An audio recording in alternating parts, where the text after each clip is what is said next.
राधे राधे दोस्तों, भाइयों और बहनों। आज मैं आपके लिए लेकर आई हूँ माता संतोषी की पवित्र और चमत्कारिक कथा। कहते हैं कि जो भी सच्चे मन से माता संतोषी की कथा सुनता है, उसके जीवन के दुख कष्ट दूर होने लगते हैं और घर में सुख शांति और संतोष का वास होता है। अगर आपके जीवन में भी कोई परेशानी है, मन अशांत रहता है, काम बनते बनते रुक जाते हैं, तो आज की यह कथा पूरे श्रद्धा भाव से सुनिए। माता संतोषी से दिल से प्रार्थना कीजिए कि हे माँ, हमारे जीवन में भी संतोष सुख और समृद्धि भर दीजिए। तो आइए बड़ी ही श्रद्धा और विश्वास के साथ शुरू करते हैं माता संतोषी की पावन कथा। जय माता की। प्रेम से बोलिए संतोषी माता की जय। आज शुक्रवार के दिन आप सुनिए संतोषी माता की व्रत कथा। एक बुढ़िया थी और उसके 7 बेटे थे। 6 बेटे कमाने वाले थे और एक बेटा निकम्मा था। बुढ़िया माँ 6 पुत्रों की रसोई बनाती, भोजन कराती और पीछे से जो कुछ बचता वो 7वें पुत्र को दे देती। परंतु वह बड़ा भोला भाला था, मन में कुछ विचार नहीं करता था। एक दिन वह अपनी बहू से बोला, देखो मेरी माता का मुझ पर कितना प्रेम है। वह बोली, क्यों नहीं सबका झूठा बचा हुआ तुमको खिलाती है। वह बोला, ऐसा भी हो सकता है क्या? मैं जब तक अपनी आंखों से ना देखूं मान नहीं सकता। बहू ने हंसकर कहा, देख लोगे तब तो मानोगे। कुछ दिन बाद बड़ा त्योहार आया। घर में 7 प्रकार के भोजन और चूरमा के लड्डू बने। वह जांचने को सर के दर्द का बहाना कर पतला कपड़ा सिर पर ओढ़कर रसोई घर में सो गया और कपड़े में से सब देखता रहा। 6 भाई भोजन करने आए। उसने देखा माँ ने उनके लिए अच्छे अच्छे पकवान बनाए हैं और सुंदर सुंदर आसन बिछाए, 7 प्रकार की रसोई परोसी। वह आग्रह करके जी माती रही। वह देखता रहा। 6 भाई भोजन कर उठे तब माँ ने उनकी जूठी थालियों में से लड्डुओं के टुकड़ों को उठाया और एक लड्डू बनाया। जूठ साफ करके बुढ़िया माँ ने पुकारा, उठ बेटा, 6 भाई भोजन कर गए, अब तू ही बेटा बाकी है, उठ, और तू कब खाएगा? वह कहने लगा, माँ मुझे भोजन नहीं करना, मैं प्रदेश जा रहा हूँ। माता ने कहा, कल जाता तो आज ही जा। वह बोला, हाँ हाँ आज ही जा रहा हूँ। यह कहकर वह घर से निकल गया। चलते समय उसे बहू की याद आई। वह गौशाला में कंडे थाप रही थी। वह उसे जाकर बोला कि मेरे पास तो कुछ नहीं है, ये अंगूठी है सो ले लो और अपनी कुछ निशानी मुझे दे दो। वह बोली कि मेरे पास ये क्या है, यह गोबर भरा हाथ है। यह कहकर उसकी पीठ में गोबर का ही हाथ थाप मार दी और वह चल दिया। चलते चलते दूर देश में पहुंचा। वहां पर एक साहूकार की दुकान थी। वहां जाकर बोला, भाई मुझे नौकरी पर रख लो। साहूकार को नौकर की जरूरत थी। साहूकार उससे बोला, तू नौकरी पर रह जा। लड़के ने पूछा, तनख्वाह क्या रहेगी?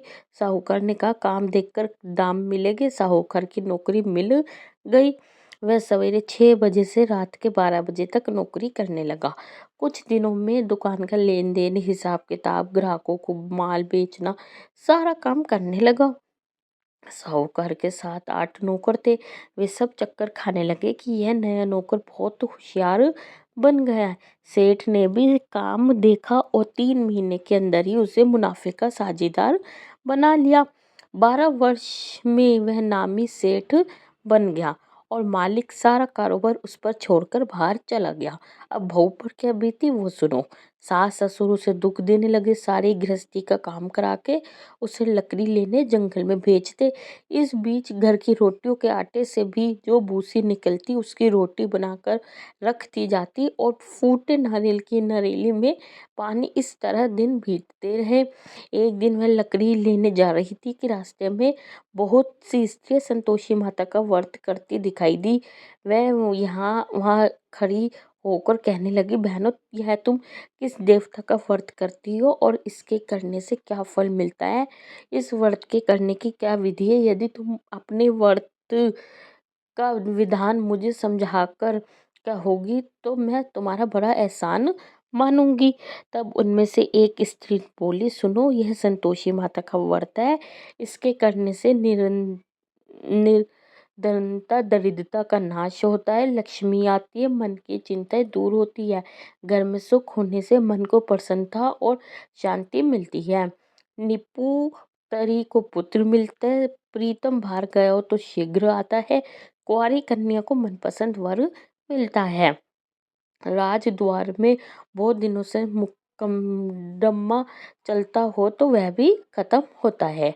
ग्रह कलह कलेश की निवृत्ति हो, सुख शांति हो, घर में धन जमा हो, पैसा जायदाद का लाभ हो और भी मन में जो कुछ कामना हो वह सब इस संतोषी माता की कृपा से पूरी होती है। स्त्री कहने लगी, 1.25 आने का गुड़ चना लेना, इच्छा हो तो 5.25 आने का लेना या 100 रुपये का भी, सहूलियत के अनुसार ही लेना, बिना परेशानी, श्रद्धा और प्रेम से जितना भी बन सके 1.25 वाया लेना, 1.25 पैसे से 5.25 आने तथा इससे भी ज्यादा शक्ति और भक्ति के अनुसार ले लेना। हर शुक्रवार को निराहार रहकर कथा कहना और सुनना, इसके बीच क्रम टूटे नहीं, लगातार नियम पालन करते रहना। सुनने वाला कोई ना मिले तो घी का दीपक जलाकर उसके आगे जल के पात्र को रखकर कथा कहना, परंतु नियम न टूटे जब तक कार्य सिद्ध न हो। नियम पालन करना और कार्य सिद्ध हो जाने पर व्रत का उद्यापन करना। 3 मास में माता फल पूरा करती है। यदि किसी के खोटे ग्रह हो तो भी माता 1 वर्ष में अवश्य कार्य सिद्ध करती है। कार्य सिद्ध होने पर ही उद्यापन करना चाहिए, बीच में नहीं करना चाहिए। उद्यापन में अढ़ाई शेर आटे का खाजा तथा इसी अनुसार से खीर तथा चने का साग बनाना, 8 लड़कों को भोजन कराना, जहाँ तक मिले देवर जेठ भाई बंधु कुटुंब के लड़के लेना, ना मिले तो रिश्तेदारों और पड़ोसियों के लड़के बुलाना, उन्हें भोजन कराकर यथाशक्ति दक्षिणा देना और माता का नियम पूरा करना। उस दिन घर में कोई खटाई नहीं बनाना। यह सब सुनकर बुढ़िया की बहू वहां से चल दी, रास्ते में लकड़ी के बोझ को बेच दिया और उन पैसों से गुड़ चना लेकर माता के व्रत की तैयारी करने लगी। आगे चली तो सामने मंदिर है, यह सुनकर माता के मंदिर में जाकर माता के चरणों में लौटने लगी। इसके बाद वह माँ से विनती करने लगी, हे माँ, मैं निपट मूर्ख हूँ कि नियम कुछ नहीं जानती हूँ, मैं बहुत दुखी हूँ। हे माता जग जननी, मेरा दुख दूर करो, मैं आपकी शरण में हूँ। माता को दया आई। एक शुक्रवार बीता कि दूसरे शुक्रवार को ही इसके पति का पत्र आया, तीसरे को उसका भेजा हुआ पैसा भी आया। यह देखकर जेठानी मुंह सिकने लगी, इतने दिनों में इतना पैसा आया, इसमें क्या भड़ाव है। लड़के ताने देने लगे कि काकी के पास अब पत्र आने लगे, रुपए आने लगे, अब तो काकी बुलाने से भी नहीं आएगी, अब तो काकी की खातिर बढ़ जाएगी, अब तो काकी को म, हम बुलाएंगे तो काकी नहीं आएगी। अब बेचारी सरलता से यह कहती है कि भैया पत्र आएगा, रुपए आएंगे तो हम सबके लिए अच्छा है। ऐसा कहकर आंखों में आंसू भरकर संतोषी माता के मंदिर में आकर मातेश्वरी के चरणों में गिरकर रोने लगी। माँ, मैंने तुमसे पैसा नहीं मांगा, मुझे पैसे से क्या काम है, मुझे तो अपने सुहाग से काम है, मैं तो अपने स्वामी के दर्शन और सेवा मांगती हूँ। तब माता ने प्रसन्न होकर कहा, जा बेटी, तेरा स्वामी भी आएगा। यह सुनकर खुशी से वह बावली होकर घर जाकर काम करने लगी। अब संतोषी माँ विचार करने लगी कि इस भोली पुत्री से मैंने कह तो दिया कि तेरा पति आएगा, पर आएगा कहाँ से, वह तो इसे सपने में भी याद नहीं करता, इसे याद दिलाने तो मुझे ही जाना पड़ेगा। इस तरह माता उस बुढ़िया के बेटे के पास जाकर सपने में प्रकट होकर कहने लगी, साहूकार के बेटे सोता है या जागता है? वह कहता है, माता सोता भी नहीं हूँ, जागता भी नहीं हूँ, बीच में ही हूँ, कहो क्या आज्ञा है। माँ कहने लगी, तेरा घर बार है या नहीं है? वह बोला, मेरा सब कुछ है माता, माँ बाप भाई बहन बहू, क्या कमी है माँ? बोली, पुत्र, तेरी घरवाली कष्ट उठा रही है, माँ बाप उसे दुख दे रहे हैं, वह तेरे लिए तरस रही है, तू उसकी सुध ले। वह बोला, हाँ माता, यह तो मुझे मालूम है, परंतु जाऊँ कैसे? परदेश की बात है, लेन देन का कोई हिसाब नहीं, कोई जाने का रास्ता नजर नहीं आता, कैसे चला जाऊँ?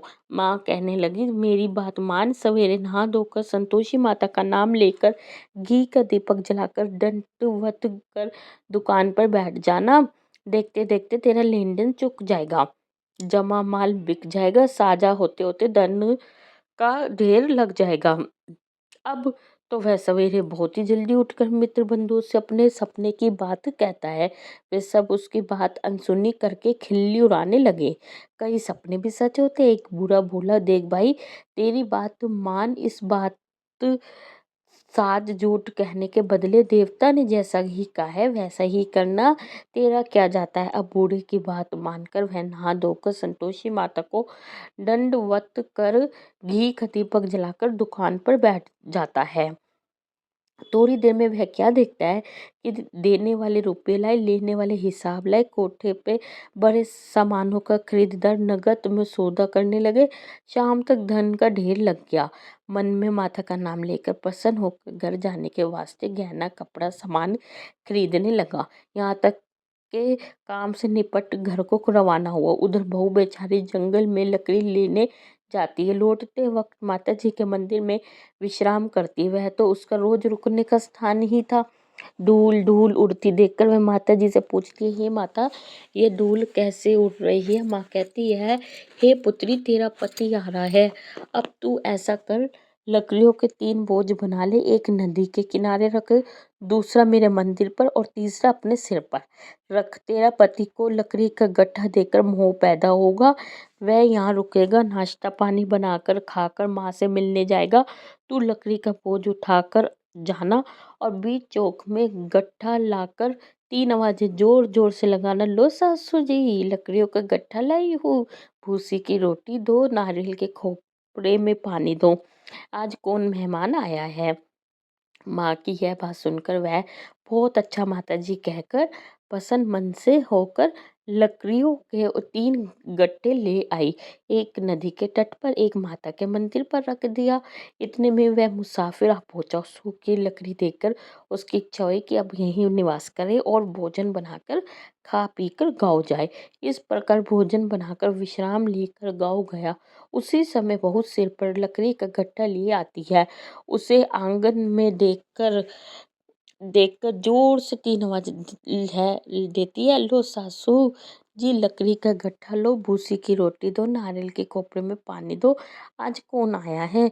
यह सुनकर उनकी अपने दिए हुए कष्टों को बुलाने हेतु कहती है, बहू, ऐसा क्यों कहती हो? तेरा मालिक ही तो आया है, बैठ, मीठा भात खाकर कपड़े गहने पहन। इतने में आवाज सुनकर उसका स्वामी बाहर आता है और अंगूठी देखकर व्याकुल हो जाता है। माँ से पूछता है, माँ, यह कौन है? माँ कहती, बेटा, ये तेरी बहू है। आज 12 वर्ष हो गए जब से गए हैं, तब से सारे गांव में जानवर की तरह भटकती फिरती है, काम काज का घर का कुछ करती नहीं, 4 समय आकर खा जाती है। अब तुझे देखकर भूसी की रोटी, नारियल और खोपड़े में पानी मांगती है। वह लज्जित होकर बोला, ठीक है माँ, मैंने इसे भी देखा है और तुम्हें भी। अब मुझे दूसरे घर की चाबी दो तो मैं उसमें रहूंगा। ठीक है बेटा, जैसी तेरी मर्जी। यह कहकर माँ ने चाबी का गुच्छा उसे दे दिया।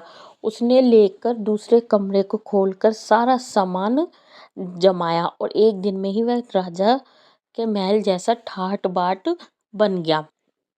अब क्या था, वह सुख भोगने लगी। इतने में अगला शुक्रवार आया। उसने अपने पति से कहा, मुझे माता का उद्यापन करना है। उसके पति बोला, बहुत अच्छा, कर लो, अपनी खुशी से यह भी कर लो। तुरंत ही वह उद्यापन की तैयारी करने लगी। जेठ के लड़कों को भोजन के लिए कहने लगी। उसने मंजूर किया, परंतु पीछे जेठानी अपने बच्चों को सिखाती, देखो, भोजन के समय सब लोग खटाई मांगना, जिससे इसका उद्यापन पूरा ना हो सके। लकड़ी खाना खाने आई, खीर पेट भर खाई, परंतु बाद याद आते ही कहने लगी, हमें कुछ खटाई खाने को दो, खीर खाना हमें तो आता नहीं। यह देखकर अरुचि होती बहू कहने लगी, खटाई किसी को नहीं दी जाएगी, यह संतोषी माता का प्रसाद है। लड़के उठकर खड़े हुए और बोले, पैसे लाओ। भोली बहू कुछ जानती नहीं थी, सो उन्हें पैसे दे दिए। लड़के उसी समय उठकर इमली लेकर खाने लगे।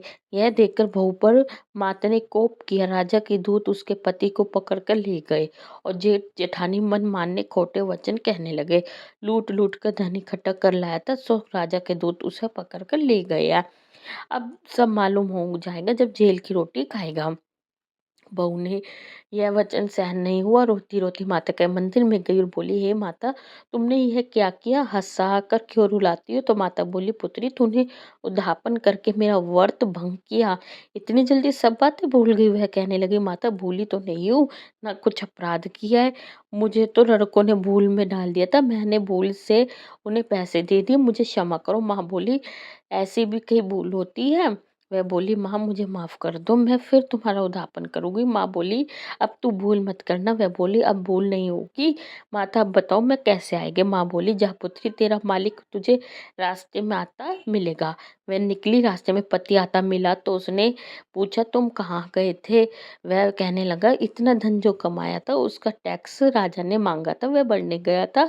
वह प्रसन्न होकर बोली, अच्छा हुआ, अब घर चलो। कुछ दिन बाद फिर शुक्रवार आया तो वह बोली, मुझे माता का उद्यापन करना है। पति ने कहा, कर लो। वह फिर जेठ के लड़कों को से भोजन को कहने लगी तो जेठानी ने एक दो बातें सुनाई और लड़के सिखा दिए कि तुम पहले ही खटाई मांग लेना। लड़के कहने लगे कि हमें खीर खाना नहीं भाता, कुछ खटाई खाने को दो। तो बहू बोली, खटाई खाने को नहीं मिलेगी, खाना हो तो खाओ। यह कहकर ब्राह्मण के लड़के लाकर भोजन कराने लगी। यथाशक्ति दक्षिणा की जगह एक एक फल उन्हें दिया। इससे संतोषी माता प्रसन्न हुई। माता की कृपा होती 9वें मास उसको चंद्रमा के समान सुंदर पुत्र प्राप्त हुआ। वह पुत्र को लेकर प्रतिदिन माता जी के मंदिर को जाने लगी। माँ ने सोचा कि यह रोज आती है, आज क्यों ना मैं ही इसके घर चलूं, इसका आसरा देखो तो सही। यह विचार कर माता के भयानक रूप बनाया। गुड़ और चने से सना मुख, रूप पर से सूंड के समान होठ, उस पर मक्खियाँ भिनभिना रही है। दहलीज पर पैर रखते ही उसकी सांस चलाई।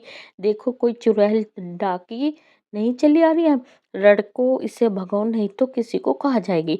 लड़के डरने लगे, चिल्लाकर खिड़की बंद करने लगे। बहू रोशनदान से सब देख रही थी। प्रसन्नता से पगली होकर चिल्लाने लगी कि आज मेरी माता मेरे घर आई है। यह कहकर बच्चे को दूध पिलाने से हट जाती। इतने में सास का क्रोध फूट पड़ा। वह बोली कि इसे देखकर कैसे उतावली हुई है, जो बच्चे को पटक दिया। इतने में माँ के प्रताप से जहाँ देखो वहाँ लड़के ही लड़के नजर आने लगे। बहू बोली, माँ जी, मैं जिनका व्रत करती हूँ वे संतोषी माता है। इतना कहकर झट से सारे घर के किवाड़ खोल दिए और सब ने माता के चरण पकड़ लिया और विनती कर कहने लगे, हे माता, हम मूर्ख है, अज्ञानी है, तुम्हारी व्रत की विधि हम नहीं जानते, तुम्हारा व्रत भंग करके हमने बहुत बड़ा अपराध किया है। हे माता, हमें क्षमा करो। माता बहू को जैसा फल दिया है वैसा सबको देना। जो भी ये कथा पढ़ेगा या सुनेगा उसके सभी मनोरथ पूर्ण हो गए। प्रेम से बोलिए संतोषी माता की जय। तो भक्तों, यह थी माता संतोषी की पवित्र कथा। माता संतोषी हम सभी के जीवन में संतोष, सुख और शांति बनाए रखे। अगर आपने यह कथा श्रद्धा से सुनी है तो विश्वास रखिए माता उसकी मनोकामनाएं अवश्य पूरी करेगी। माता से प्रार्थना है कि आपके घर में कभी दुख और कमी ना आए, आपके जीवन में हमेशा खुशियाँ और संतोष बना रहे। अगर आपको ये कथा अच्छी लगी हो तो माता संतोषी का नाम जरूर लिखिए, जय माता संतोषी, और इस कथा को अपने परिवार और दोस्तों तक जरूर पहुंचाएं ताकि माता का आशीर्वाद सबको मिल सके। जय माता संतोषी। मिलते हैं अगली वीडियो के संग, जब तक के लिए राधे राधे।